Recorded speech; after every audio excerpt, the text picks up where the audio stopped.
ओम नमः शिवाय। नमस्कार दोस्तों, स्वागत है आप सभी का आपके अपने चैनल खुशहाल ज़िंदगी में।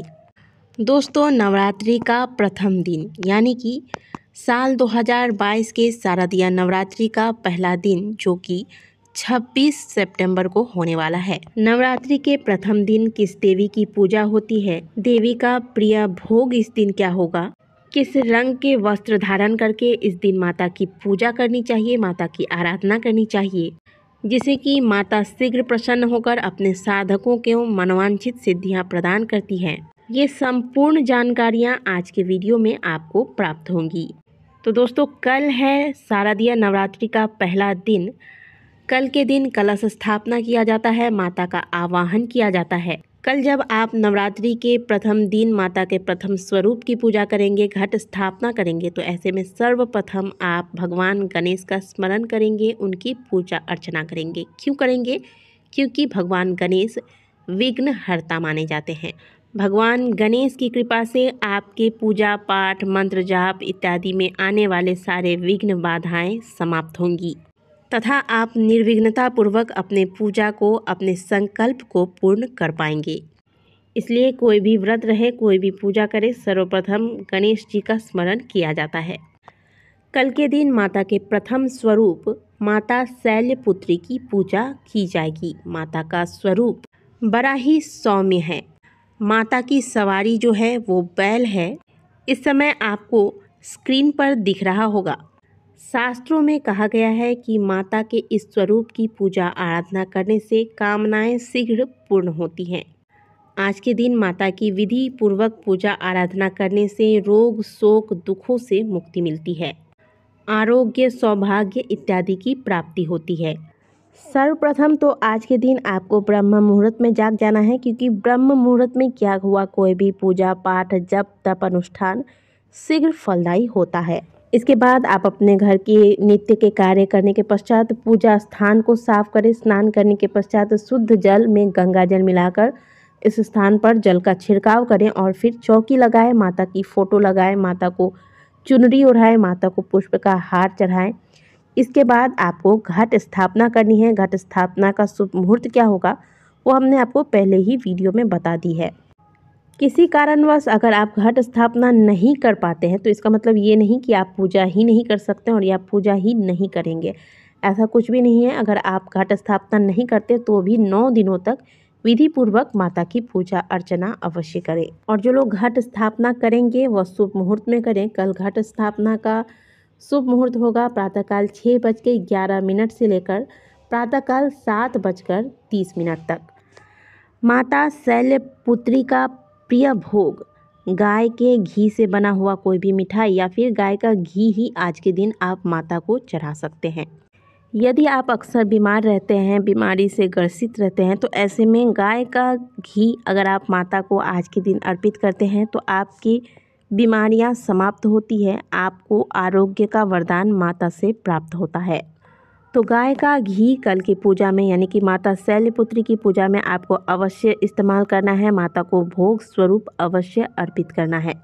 आज के दिन पूजा अर्चना करने के पश्चात आप माता के इस मंत्र का जाप अवश्य करें। मंत्र है, या देवी सर्वभूतेषु माँ शैलपुत्री रूपेण संस्थिता, नमस्तस्यै नमस्तस्यै नमस्तस्यै नमो नमः। एक माला इस मंत्र का जाप करना है। मंत्र जाप के लिए आपको रुद्राक्ष की माला लेनी है। और यदि आपके पास मंत्र जाप के लिए रुद्राक्ष की माला नहीं है तो आप यूं भी अगर गिन गिन कर इन मंत्रों का जाप कर सकते हैं तो इस प्रकार से करें। नहीं तो 5 मिनट 10 मिनट जितना देर आपसे हो सकता है माता के समक्ष बैठकर इस मंत्र का ध्यान पूर्वक जाप करें। प्रथम दिन माता के इसी मंत्र से उनकी पूजा आराधना करें। अब माता को मनाने के लिए, उन्हें शीघ्र प्रसन्न करने के लिए साधक को कौन से रंग का चुनाव करना चाहिए, यानी कि कौन से वस्त्र धारण करने चाहिए। माता शैलपुत्री को श्वेत वस्त्र यानी कि सफ़ेद रंग के वस्त्र पहनकर आप अगर पूजते हैं, उनका ध्यान करते हैं तो माता प्रसन्न होती है, क्योंकि माता को सफ़ेद रंग अत्यंत ही प्रिय है। अब जो महिलाएं हैं, जो शादीशुदा महिलाएं हैं, सुहागिनी हैं, वह सफ़ेद वस्त्र धारण नहीं कर सकती है क्योंकि ये शुभ भी नहीं माना जाता। तो ऐसे में आप हल्के रंग का वस्त्र जैसे कि क्रीम कलर का आप वस्त्र धारण कर सकते हैं, या फिर सफ़ेद में अगर लाल रंग मिक्स है तो इस प्रकार का भी वस्त्र आप धारण कर सकते हैं। ध्यान रखें कि नवरात्रि के दौरान किसी भी दिन, केवल मात्र शैलपुत्री माता के पूजा के दौरान ही नहीं बल्कि किसी भी दिन आपको काले रंग के वस्त्र धारण नहीं करने हैं। माता के जो साधक तांत्रिक विधि से माता की पूजा आराधना करते हैं वे काले या नीले या फिर गहरे रंग का चुनाव करते हैं, लेकिन जो आध्यात्मिक रूप से माता को पूजते हैं, माता की पूजा आराधना करते हैं, ऐसे साधकों को हमेशा पीले, लाल, सफ़ेद, क्रीम कलर इत्यादि या फिर गुलाबी रंग इत्यादि रंगों का चुनाव माता के पूजा के दौरान करना चाहिए।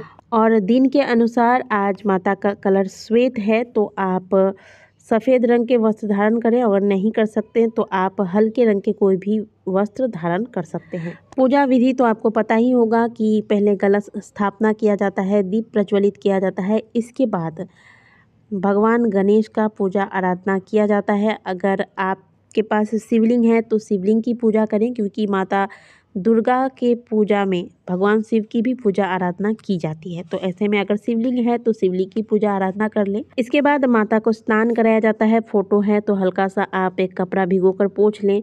अगर मूर्ति है तो पंचामृत से स्नान करा सकते हैं आप। उसके बाद माता को वस्त्र अर्पित किया जाता है। तो आज के दिन सभी लोग माता को एक चुनरी अर्पित करेंगे। क्योंकि पहला दिन है तो ज़्यादातर लोग नया चुनरी माता को जो पूजा करते हैं अवश्य चढ़ाते ही हैं। आप भी चढ़ाते हैं तो अवश्य चढ़ाइए, नहीं कर सकते तो कोई बात नहीं। माता को रोली का तिलक लगाएं, सिंदूर लगाएं, माता को इत्र अर्पित करें। माता के लिए अगर आपने पुष्पों की माला बना के रखी है तो पुष्प की माला अर्पित करें माता को।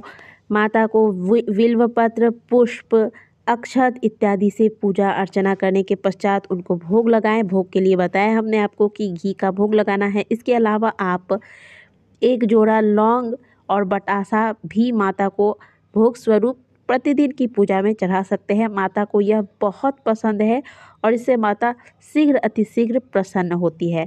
तो आप अगर दिन के हिसाब से भोग नहीं भी लगा सकते तो बतासे तो आपको बहुत ही आसानी से मिल जाएंगे। सफ़ेद बतासे ले लें, इसमें एक जोड़ा लौंग रख के माता को प्रतिदिन आप अर्पित करें। भोग अर्पित करने के बाद आप सुगंधित धूप जलाएं। माता को सुगंधित धूप अत्यंत ही शीघ्र प्रसन्न करता है। तो आप सुगंधित धूप जलाएं, माता के समक्ष बैठकर बताए गए मंत्र का जाप करें।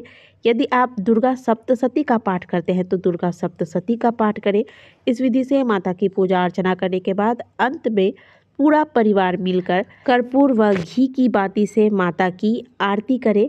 माता की आरती के वक्त जब कर्पूर जलाते हैं तो इसमें एक जोड़ा लौंग अवश्य रखिएगा, इससे भी माता प्रसन्न होती है। आरती के पश्चात माता शैलपुत्री के नाम का जयकारा लगाएं। सभी मिलके माता को प्रणाम करें और जो भी प्रसाद आपने अर्पित किया है सभी आपस में इस प्रसाद को प्रेम पूर्वक ग्रहण करें। सुबह के पूजा के बाद शाम के वक्त भी आपको माता की आरती अवश्य करनी है। कुछ भोग चढ़ा दें, इसके बाद माता के सामने धूप दीप दिखाकर आरती कर लें।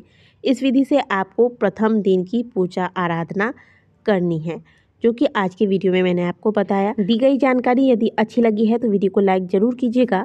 बात हुई है माता रानी की, तो माता रानी के नाम का जयकारा लगाना तो बनता है। कमेंट बॉक्स में जय माता दी अवश्य लिखिएगा। मिलते हैं आपसे अगली वीडियो में, तब तक के लिए ओम नमः शिवाय, हर हर महादेव।